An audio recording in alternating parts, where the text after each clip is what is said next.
Hi, today we're going to talk about divorce. But as divorce is a very complex area, this session will involve an introduction to all the elements of divorce, and then each element will have its own session where you can apply your mind to particular aspects of the divorce. For purposes of this session, we're going to call it session 4. Now, there are very important parts of a divorce without which a divorce cannot be finalized.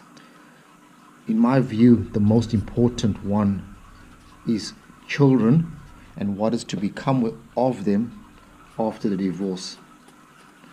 Now that we will call session 4.1 if you need to revert to it after this session. 4.2 is the issue of property. Property involves cars, houses, investments and policies. All of these issues will be discussed in depth at session 4.2. 4.3 is the issue of pension funds.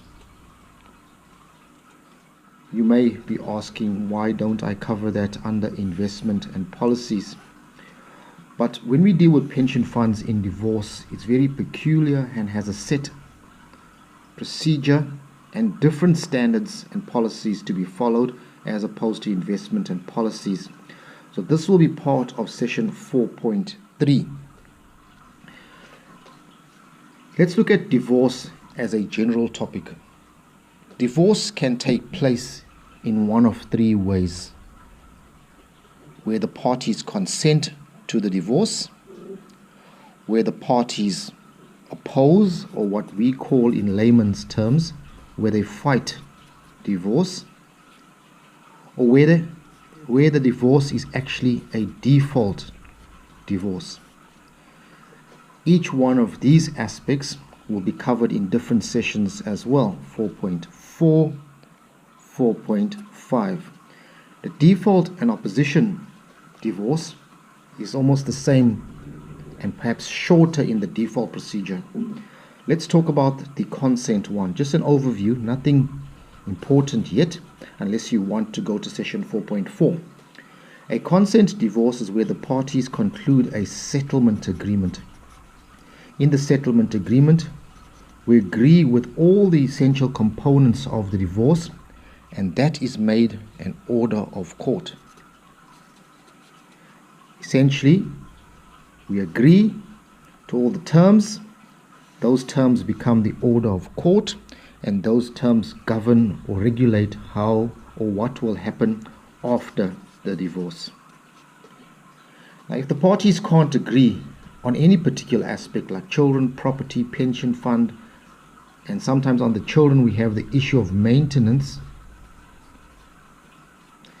then it becomes an opposed divorce and proceeds to trial. At trial, the court hears the evidence of both parties and makes a court order. That court order does the same thing. It regulates and governs the relationship after divorce. In a default divorce, one party fails to take steps to oppose. So essentially, the person who goes to court, we call them the plaintiff, seeks a court order in absence of the other party, but that is after summons is served. And then that particular order becomes a court order by default, and then that court order governs or regulates the relationship after divorce. In a nutshell, this is a divorce in general terms. Most importantly,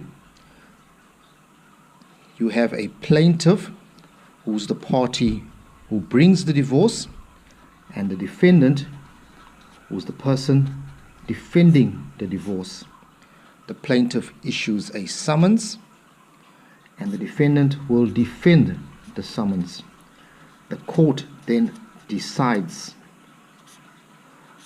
on the terms of the order, and that is made a court order. That in a nutshell is the elements of a divorce.